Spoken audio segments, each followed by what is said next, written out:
O despertador toca às 6 horas em ponto, como sempre. Não preciso de muito para despertar. O peso da rotina já é suficiente para me arrancar dos sonhos, ou do que restou deles. Levanto-me da cama e sigo para o banheiro. O piso frio sob meus pés me traz de volta à realidade da minha vida. Enquanto a água quente do chuveiro tenta em vão acalentar a frieza que se instala em meu peito, repasso mentalmente a lista de tarefas do dia. Levar as crianças para a escola, reunião com o novo cliente, buscar o vestido da Clara na costureira, preparar o jantar. A lista parece interminável, um reflexo da minha própria vida. Meu nome é Laura e me orgulho de ser uma mulher forte e independente. Pelo menos era nisso que eu acreditava até pouco tempo atrás. Sou gerente de marketing em uma grande empresa, um cargo que exige dedicação integral e me obriga a estar sempre disponível, mesmo nos finais de semana. Mas não me importo. Sempre vi meu trabalho como uma forma de realização pessoal, algo que me define para além do meu papel de esposa e mãe.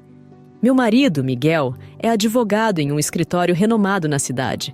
Ele é bonito, charmoso, a alma da festa, ou pelo menos era essa a imagem que ele sempre fez questão de cultivar. No início do nosso relacionamento, eu me sentia lisonjeada por ter conquistado um homem tão cobiçado. Hoje, percebo que a máscara da perfeição escondia um homem egoísta e manipulador. Após o café da manhã, deixo as crianças na escola. A pequena Helena, sempre sorridente. E o pequeno Pedro, com seus olhinhos curiosos que tanto me lembram Miguel quando criança. O trajeto até o trabalho se torna um turbilhão de pensamentos. A alegria inocente dos meus filhos me corta como uma faca, lembrando-me da promessa que fiz a mim mesma de construir uma família feliz, um lar onde o amor e a confiança fossem os alicerces. Mas, a cada dia que passa, essa promessa se torna um fardo pesado demais para carregar sozinha. Enquanto isso, Miguel já deve estar em seu escritório, cercado por processos e telefonemas importantes. Ou talvez não. Ultimamente, ele tem trabalhado até mais tarde, participando de reuniões de última hora e viagens a São Paulo que parecem surgir do nada. É a crise. Ele diz, com um sorriso amarelo que não me engana mais.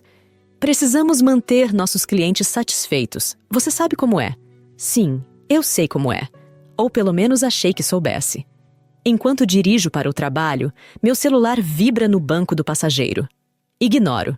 Deve ser o Miguel, inventando alguma desculpa esfarrapada para justificar por que não vai jantar em casa hoje. Reunião com os japoneses, Laura. Você sabe como eles são exigentes. Ou talvez seja, preciso levar um cliente importante para jantar. É a chance que eu tinha de fechar aquele contrato milionário. Mentiras. Todas elas mentiras. Meu celular vibra novamente. Suspiro, derrotada, e pego o aparelho. Não é o Miguel. É um número desconhecido. Hesito por um instante antes de atender. Alô? Laura?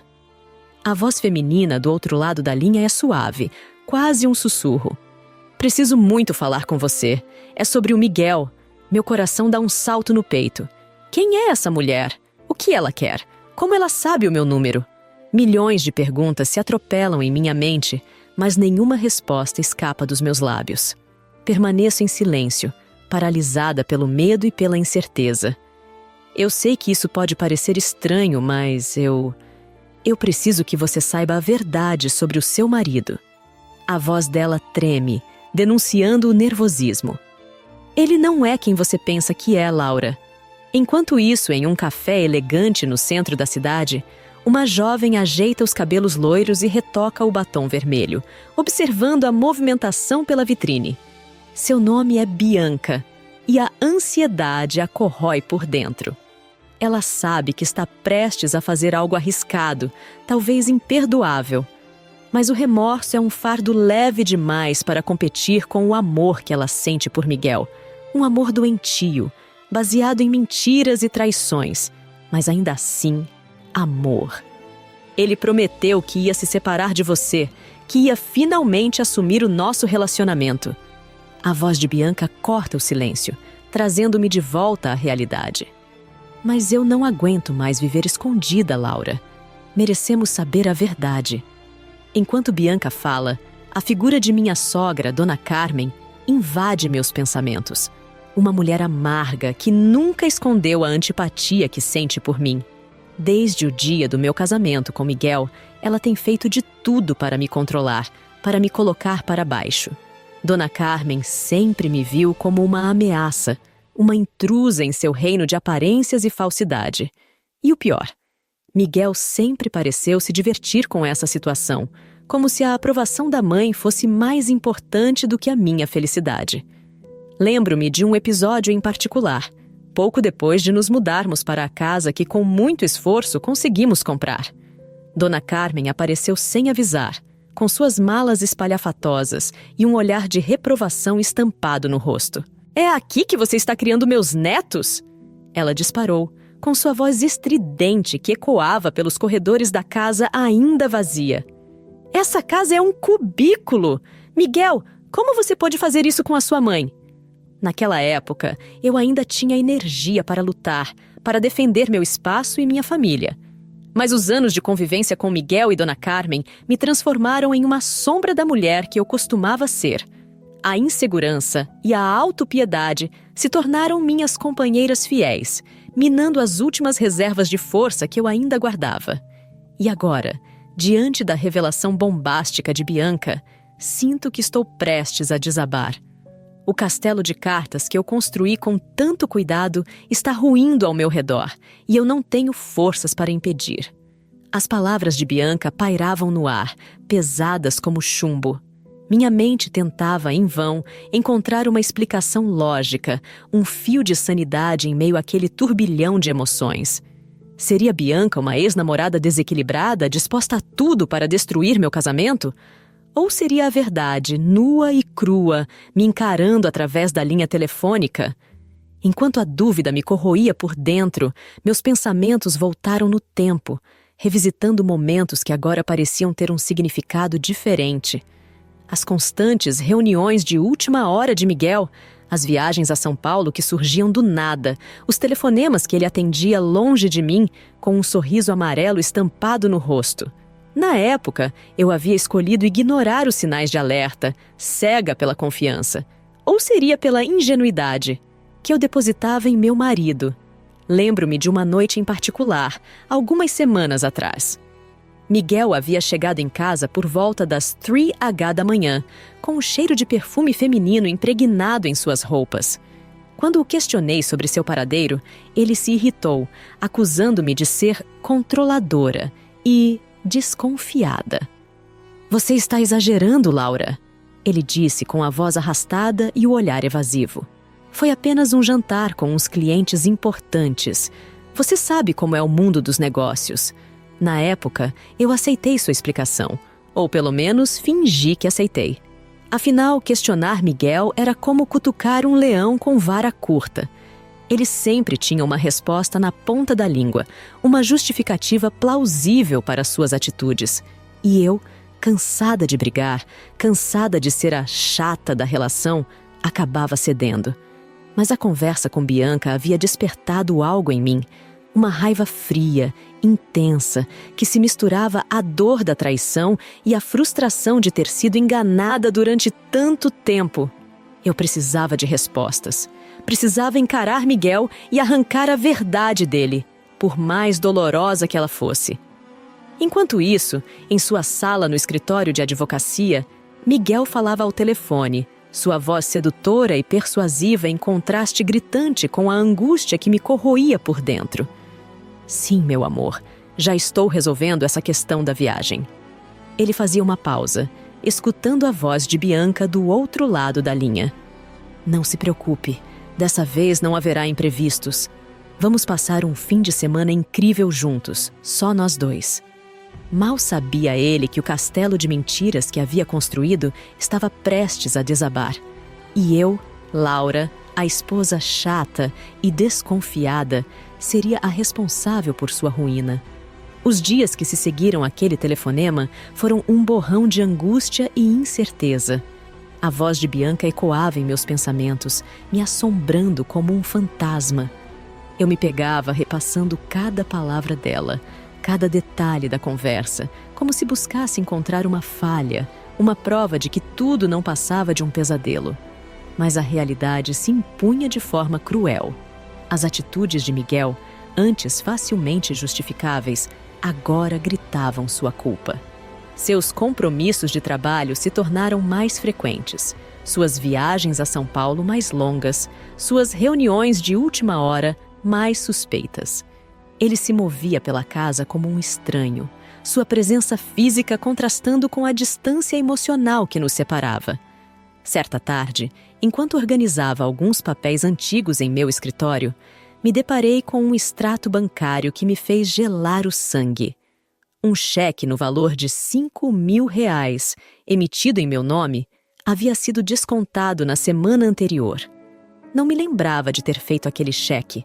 Na verdade, eu raramente utilizava aquele talão, reservado para despesas extraordinárias. O pânico me dominou. Vasculhei gavetas, pastas, bolsas, em uma busca frenética pelo cheque desaparecido. Em vão. Ele havia sumido, assim como a confiança que eu um dia depositei em meu marido.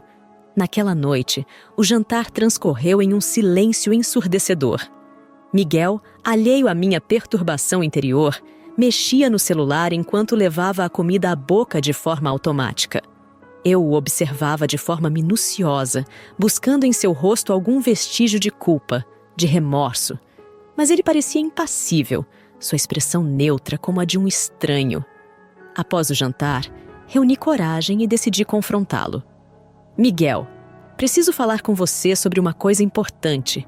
Minha voz saiu trêmula, denunciando o meu nervosismo. Ele ergueu os olhos do celular, seu olhar desprovido de qualquer emoção. Pode falar, Laura. Estou ouvindo.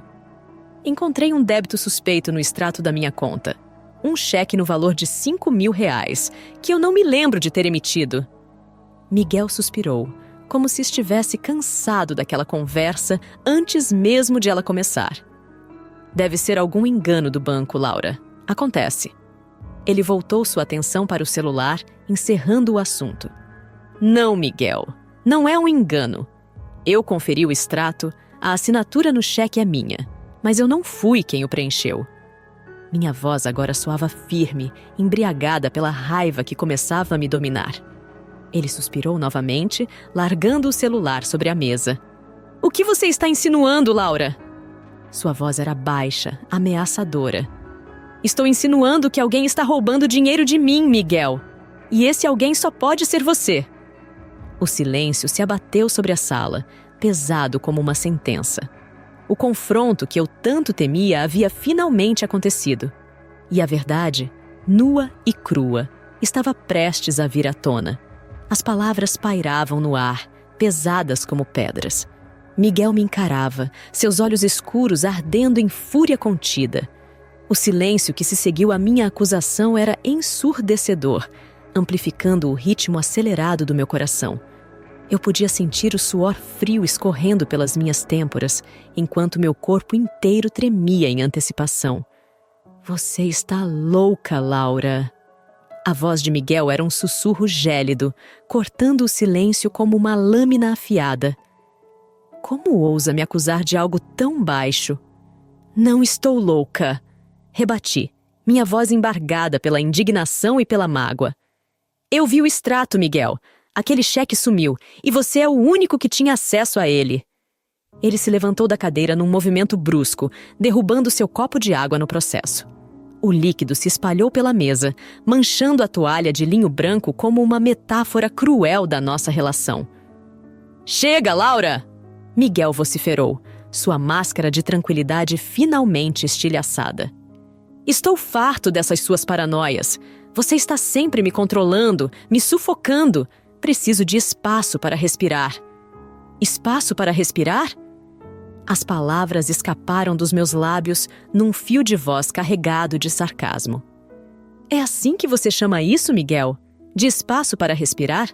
Enquanto isso, eu me afogo em suas mentiras e traições? Ele me encarou por um longo momento, seus olhos escuros e legíveis. Pela primeira vez desde que o conheci, não consegui decifrar seus pensamentos. Era como se um véu tivesse sido erguido, revelando um estranho por trás da máscara do marido amoroso que ele sempre usara. Do que você está falando, Laura? Sua voz era baixa, controlada, mas eu podia sentir a raiva vibrando por trás de cada palavra. Não se faça de inocente, Miguel. A raiva me dava forças, me impulsionando para a frente. Eu sei de tudo. Sei da Bianca, sei dos seus encontros, das suas mentiras. Um músculo se contraiu em sua mandíbula, a única evidência de que minhas palavras o haviam atingido. Ele abriu a boca para retrucar, mas eu o interrompi, minha voz agora um rugido gutural. "Não ouse negar!" gritei, jogando sobre a mesa o cartão de embarque que havia encontrado em seu paletó naquela tarde. Um cartão que comprovava uma viagem de fim de semana para Búzios, uma viagem que ele alegava ser a trabalho. "Isso não é prova suficiente para você?" O silêncio retornou, mais pesado e sufocante do que antes. Miguel fitava o cartão de embarque como se ele fosse um animal peçonhento, pronto para dar o bote. A cor sumiu de seu rosto, deixando em seu lugar uma palidez doentia. Ele havia sido desmascarado. O silêncio na sala era ensurdecedor. Miguel continuava a encarar o cartão de embarque como se ele fosse a prova irrefutável de um crime hediondo. A máscara de marido perfeito, que ele sempre vestira com tanta maestria, agora jazia estilhaçada no chão, revelando a farsa que ele cuidadosamente construíra ao longo dos anos. Seus ombros, antes altivos, agora curvavam-se sob o peso da culpa. A arrogância habitual havia se esvaído de seus olhos, substituída por uma mistura de raiva, medo e... Seria arrependimento? Após o que pareceu uma eternidade, Miguel finalmente ergueu o olhar para mim. Seus olhos, antes brilhantes e cheios de vida, agora pareciam opacos, vazios. A máscara havia caído por completo, revelando um homem que eu não reconhecia. "Então é isso?" Sua voz era um sussurro rouco, carregado de amargura. "É assim que termina? Depois de tantos anos, você me julga por causa de um maldito cartão de embarque? Não se trata apenas do cartão, Miguel." Minha voz tremeu, apesar de eu lutar para mantê-la firme. "Trata-se de todas as mentiras, das traições, da vida dupla que você vem levando." Ele soltou uma risada seca, desprovida de humor. "Vida dupla? Você faz parecer que sou algum tipo de criminoso." Miguel se levantou da cadeira, andando de um lado para o outro pela sala como um animal enjaulado. "Eu sou um homem de negócios, Laura. Tenho responsabilidades, compromissos que você não entenderia." "Ah, é claro." O sarcasmo gotejava de cada palavra que eu proferia. "As responsabilidades de um homem casado incluem viagens românticas com a amante e saques indevidos na conta da esposa? É isso que você está tentando me dizer?" Ele parou de repente, seus olhos escuros lançando faíscas em minha direção. "Já chega, Laura!" Sua voz era um trovão, ecoando pela sala. "Você está sendo dramática! Bianca não significa nada para mim. Foi apenas um erro, uma aventura sem importância." As palavras me atingiram como um soco no estômago. Uma aventura sem importância. Era assim que ele classificava a nossa história? Os anos que passamos juntos, os sonhos que compartilhamos, as promessas que fizemos um ao outro? Tudo reduzido a um mero erro? A raiva que eu sentia se transformou em uma dor lancinante, dilacerando meu peito. As lágrimas brotaram em meus olhos, quentes e incontroláveis. Mas eu me recusei a chorar na frente dele. Não lhe daria o prazer de me ver desabar. "Saia!" Minha voz era um sussurro estrangulado, mas ele pareceu ouvir perfeitamente. "Laura, saia!" Repeti com toda a força que consegui reunir. "Não quero mais olhar para a sua cara!" Ele hesitou por um instante, como se fosse argumentar. Mas então, parecendo finalmente compreender a gravidade da situação, ele assentiu lentamente. Sem dizer uma palavra, Miguel se virou e caminhou em direção à porta. Antes de sair, ele lançou um último olhar em minha direção. Um olhar indecifrável que misturava raiva, frustração e talvez, apenas talvez, um vislumbre de remorso. E então, ele se foi. A aurora surgiu tímida, tingindo o céu com tons de rosa e laranja, como se a própria natureza tentasse me confortar após a longa noite de tormenta. Levantei-me da cama, o corpo rígido pelo sono agitado, a mente ainda atordoada pela avalanche de emoções que me assolava. Olhei ao meu redor, observando o quarto que durante anos havíamos dividido. Cada canto, cada objeto, parecia agora impregnado com a lembrança da traição de Miguel, transformando o que antes era um refúgio de amor em um palco de dor. Mas, em meio à desolação, uma centelha de determinação começou a arder em meu peito. Não me permitiria afundar na autopiedade, não me tornaria refém da amargura e do ressentimento. Miguel havia feito a sua escolha, e agora era a minha vez de decidir como reconstruir a minha vida. O primeiro passo era claro: eu precisava de distância. Distância de Miguel, da casa que compartilhávamos, das lembranças que me assolavam a cada canto. Liguei para Clara, minha melhor amiga, e despejei sobre ela a torrente de emoções que me oprimia. Como sempre, ela me ouviu com paciência e carinho, oferecendo palavras de conforto e apoio incondicional. "Venha para cá, Laura", disse ela com a voz repleta de preocupação. "Você não precisa enfrentar isso sozinha. Minha casa é sua casa." Aceitei o convite sem hesitar. Arrumei uma mala com o essencial, deixando para trás a maior parte dos meus pertences como se estivesse me desprendendo de um fardo pesado. Antes de partir, escrevi um bilhete para Miguel, curto e direto, informando da minha decisão de me afastar e exigindo o divórcio. Não havia mais espaço para diálogos, para tentativas de reconciliação. A ferida era profunda demais para ser curada. Ao deixar a casa, senti um misto de tristeza e libertação. A dor ainda estava lá, pulsando em meu peito, mas agora era acompanhada por uma nova sensação: a esperança. A esperança de que o futuro, por mais incerto que fosse, me reservava a chance de recomeçar, de reencontrar a minha força e a minha felicidade. E eu estava determinada a agarrar essa chance com todas as minhas forças. O apartamento de Clara, acolhedor e vibrante, tornou-se meu porto seguro nas semanas que se seguiram à minha partida. As cores alegres da decoração, antes familiares, agora me traziam uma sensação reconfortante de normalidade. Um contraste bem-vindo ao turbilhão emocional que eu carregava por dentro. Clara, com sua energia contagiante e otimismo inabalável, se tornou meu alicerce. Ela me ouvia pacientemente enquanto eu despejava minhas mágoas, me incentivava a cuidar de mim mesma e celebrava cada pequena vitória com a empolgação de quem sabia que a jornada seria longa, mas a vitória, certa. No entanto, a realidade, implacável, teimava em invadir meu refúgio. As questões práticas da separação, antes ignoradas em meio ao caos emocional, agora exigiam minha atenção. A partilha dos bens, a papelada do divórcio, as ligações de advogados, cada detalhe me lembrava da vida que eu estava deixando para trás, da promessa de futuro que havia se estilhaçado. Miguel, por sua vez, reagiu à minha partida com um silêncio que me cortava mais que qualquer palavra. Nenhuma ligação, nenhuma mensagem, nenhuma tentativa de explicar, de pedir perdão, de lutar por nós.